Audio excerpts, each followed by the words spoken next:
Hey guys, my name's Drew and this is Evergreen Overland.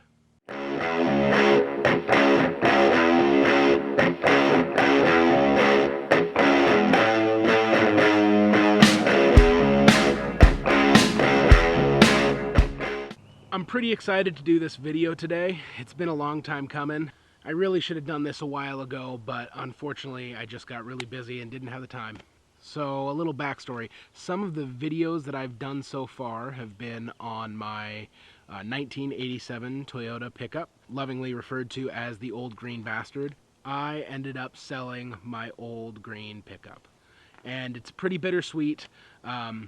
Obviously, you know, I put a lot of effort and love into that thing. I've had it for probably 5-6 years, but it just came to the realization that I wasn't using it enough for what I wanted to, with my needs from a vehicle kind of changing a little bit and my family growing in the future. I just needed to stop putting money into a vehicle that probably wasn't going to suit my needs long term and go a different direction that was really going to allow me to grow and take on some new challenges with a new build. So as you can guess, I'm getting real close to showing you guys my new vehicle build. Like I said before, I probably should have done this video a long time ago. I've done quite a bit to the truck that I didn't really capture in video. Some of it I did, some of it I took tons of pictures, but I still have a long way to go and a lot of good content to show you guys on this new rig. And I'm just taking the opportunity now, better late than never, to kind of document the new rig, show you guys my new vehicle that I'm super excited about building up and hopefully having for the next decade, and kind of talk about some of the reasons why I went this direction, some of the options I looked at outside of that. So I guess now, without beating around the bush anymore, I should show you the new rig. Ta-da! This is my new to me 2006 Toyota Tundra double cab. It has the 4.7 liter V8 engine, and I'm super excited to have it. When I purchased it, it had, I want to say it was 104,000 miles on it, and the guy took really good care of it. It was in a rear end collision, but I did my paperwork and did my research and made sure that it was fixed properly. It wasn't a salvage job or anything, but yeah, I mean, it's in really good condition, and obviously it is no longer stock. I've done a decent amount of work to it, and some of it I videotaped. That will be in videos to come. Oh, that's going to be in a video to come right there. Look at that little spindle.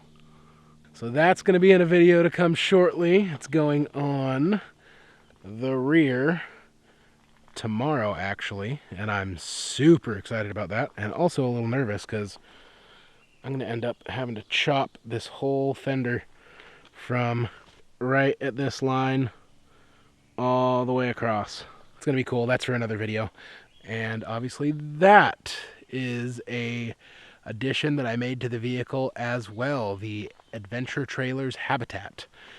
They do not make a Habitat for a 2006 Toyota Tundra, so I had to do a little bit of a modification, just with some additional bracing on the inside to make that fit on there perfect. Coming from a Wilderness, that is the dream setup.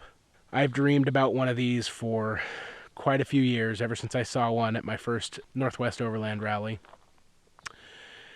And I have one, so that's pretty cool, and that will be probably a multitude of videos coming down the pike as well. One of the very first modifications that I ever made was to powder coat my rims. When I purchased the truck, this was one thing that was pretty corroded. These rims are aluminum. They're the factory rims for a 2006 Tundra, and they were in pretty corroded, pocked up shape. So I wanted to keep my factory rims. I thought that would be pretty cool, and I loved this color from one of my buddies' trailer builds that he put it on. This is a cardinal gray, I forget the scale color. I'll put it in the show notes. But so I went on a hunt and found a factory set of rims from another 2006. It was actually from a Sequoia, and bought those. And I took those in, saved the best looking spare I could out of the set that I had on the truck, and had them all powder coated from a place in Mukilteo, kind of in Snohomish County area, called Powder Coating Inc. And they did an amazing job on them. I mean, there's not a flaw anywhere. So those turned out really, really, really cool. I put some Cooper's STT Max tires on here in a 255/80/70. I think they're just under 33 inches, but they're like 32.99, I want to say. And they're a skinny. They're 10 inches wide. And I wanted to run them. I've never run a skinny tire before, so I was pretty excited to do that and give it a shot. I think it's inevitable at some point I will probably go to a 35. Let's go around to the other side, because why not? On the list of modifications that I've done to the truck is some rock sliders. These were custom made by a friend of mine who also has started his own fabrication business, Forced Form Fabrication. He does plasma cutting and all sorts of, different things, but he's doing a couple of custom one-off pieces for me to see how he likes making them. Rock sliders. Check. Yeah, it sticks out just enough for some super good purchase on my feet when I'm opening up the habitat, without having to use my ladder, which I do have a little ladder for it, but utilize my ladder. So that was really important to me. And one of the first modifications I wanted to make was rock sliders, so that I can feel a little bit more comfortable going over some obstacles where the fact that I have a, whatever it is, I think it's 140 degree wheelbase, or 40 inch wheelbase. And that's huge. And trails are tight around Washington. And I wanted to know that going out, I could, put it through its paces and have confidence that I wasn't going to destroy my rocker panels right out of the gate. Let's take it back a little bit. So the first modification that I did at all was actually a suspension upgrade, a major one. It's filthy right now, and well, screw it. I'll show it to you filthy. This is an Archive Garage Deaver Overland leaf pack. It allows you somewhere around 500 or 600 pounds is what it's rated for over the original leaf spring rate. It might even be more than that. I think the owner's name is Eric. Don't quote me on that, but go to Archive Garage. They do rear shackle flip kits for these things. They do the Deaver Overland leaf packs, and he's legitimately the only guy you can get that from. I'm pretty sure it's his design, and his website, Archive Garage. I'm pretty sure it's his design, and he's in cooperation with Deaver to create these and make them what they are. And they make them for Toyotas and other rigs as well. I did some Camberg upper control arms, as well as some 2.5 Fox coilovers up front, and I love them. They're awesome. I didn't go with a remote reservoir because I just kind of thought it was going to be overkill for what I'm going to use it for. In the rear,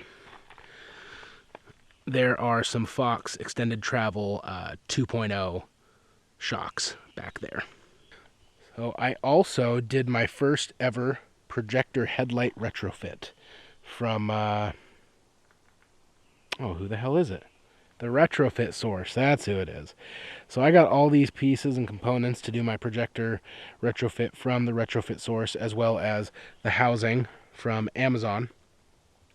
And you can utilize your old housing, but mine was pretty well worn and scratched up, so I opted to ditch it and buy a new housing and buy the projector kit. They have a great Black Friday sale, and I got a smoking deal on that projector kit.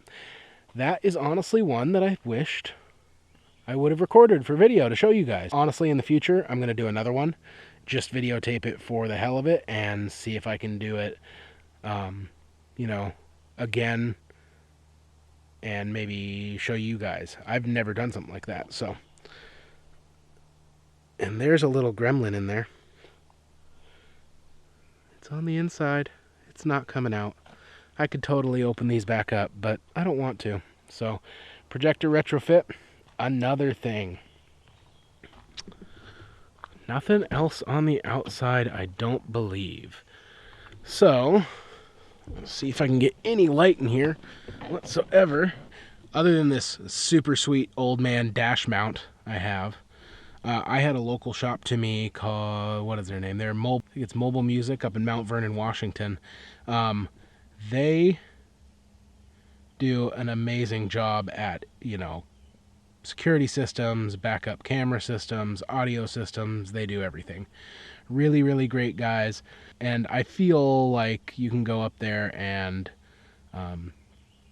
trust that they do a good job and that they're going to give you a fair price for something that's a pretty in-depth process of everything that they have to tap into and do to make things work. Especially in these Tundras with the JBL audio systems, there's some special bypasses that you have to do. But yeah, this is a this is a Kenwood double din system. And, I got this primarily because I needed to eventually put a backup camera in this, and why not kind of take care, and as well as a backup camera in this, as well as I wanted Bluetooth for my, streaming audio and phone calls. So I had them install this. They did an amazing job. They did this, an alarm system, routed the Bluetooth speaker up in that corner.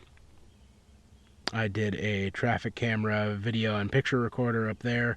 But I needed a backup camera because I was going to be putting a habitat on this thing and I was going to be able to see Jack behind me. So I threw that back there. It also has the capability to do a front-facing camera, so we can have two cameras hooked up to it. And I might do that down the road, but we'll see. Other than that, and some interior modifications. RAM mounts, love them. Another RAM mount to hold my tablet. The patch collection is starting. Super clean and not dirty. Up, wine bottle opener. WeatherTech floor mats.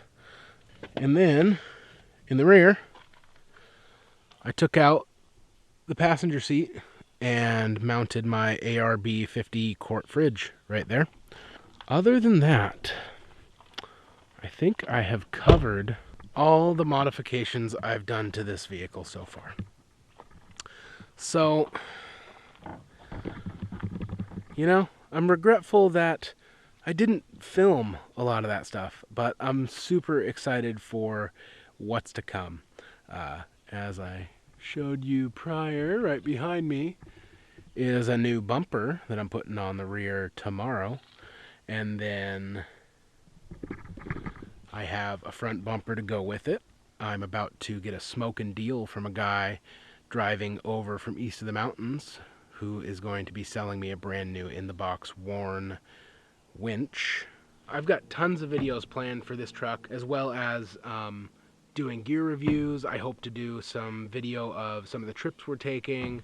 And yeah, on top of that, I just wanted to tell you guys a little bit about, why I decided on this pickup. And for years, I was building my 87 and super excited about it and had a lot of fun. I learned the process of welding, how to paint a vehicle from start to finish, how to install backup battery systems, how to build out rear storage drawers and containers and cooking systems and all that kind of stuff. I mean, I learned so much from that truck, but at the end of the day, I started dating somebody, and now I'm engaged, and, that came with a 70-pound dog who did not enjoy sitting in the back of a extra cab 87 Toyota pickup, cramped back there. So that's kind of the deciding factor, along with knowing that eventually I'm going to have kids. I don't have kids now, but I'm going to be getting married in January, and that's coming in the future. So whenever that comes, I don't want to have to scramble to get a new vehicle figured out so that I can take my family camping. I want to have a dedicated rig that's ready to go and a little bit more comfortable than an 87. I love that truck. If I could, I'd still have it now. But I needed to sell it to make some cash flow for the new rig, and you know, I don't really regret it at all. I hope the lady who bought it is going to enjoy it and use it for its fullest potential, or sell it to somebody who does. You know, the reason I went with a double cab first generation Toyota Tundra, for a long time I was obsessing over the newer Tacomas, and even the you know, the third generation Tacomas and the second generation Tacomas. And I think probably the primary reason that I decided to go with a first gen Tundra over the double cab long bed Toyota Tacoma was just more bang for your buck. That I feel that I got more bang for my buck with this truck. It's got a larger V8 engine, is a little bit larger on the interior space and the rear cargo space for like $10,000 less in some cases. And that's what I ended up doing. I just said, you know what? I know the Tacoma's awesome. I love the Tacomas. I wish I could have all of them. But at the end of the day, I just felt like I could take that $10,000 that I saved on just the vehicle purchase and start making changes to it a lot quicker. And which is what I did. I wouldn't be where I am right now if I hadn't done that. Or I would have a much larger payment on a vehicle than I do now. Although this generation of Tundra doesn't have a lot of aftermarket support, that can kind of be a struggle. That's just part of the challenge and the fun of figuring out how you're going to do it and how you're going to make it your own, and how you're going to, you know, take this vehicle and make it something that stands out from the rest, I guess. I mean, that is really a big part of why I do this. I love the build process, and I love getting out and using the truck, but I really enjoy problem solving with the truck. I don't know if this channel is ever really going to be a DIY step-by-step tutorial of how to do things. That's not really what I'm intending, but more so just to show you guys that anybody can really, you know, take on new challenges and learn new skills and take these types of modifications and upgrades to your vehicle, you know, one step at a time, and do the research and figure out how to do them. I mean, anybody can do it. It just takes time, and it's a lot of fun along the way. So, everybody says it. If you like this video and you want to see more like them, click the like button below to let me know I've done a decent job. I'm still learning this whole video thing as well, so they'll get better, I promise you. But above and beyond that, if you want to see more videos like this, or you want to see videos in the outdoor recreation, overlanding, gear reviews, outdoor cooking is something I'm going to be taking on here soon. Anything in that space, go ahead and hit the subscribe button, and you'll be notified of new videos when I launch them. Thanks for watching. Thanks for coming by Evergreen Overland. You can check me out at Evergreen Overland on Instagram, as well as evergreenoverland.com. Have a great day.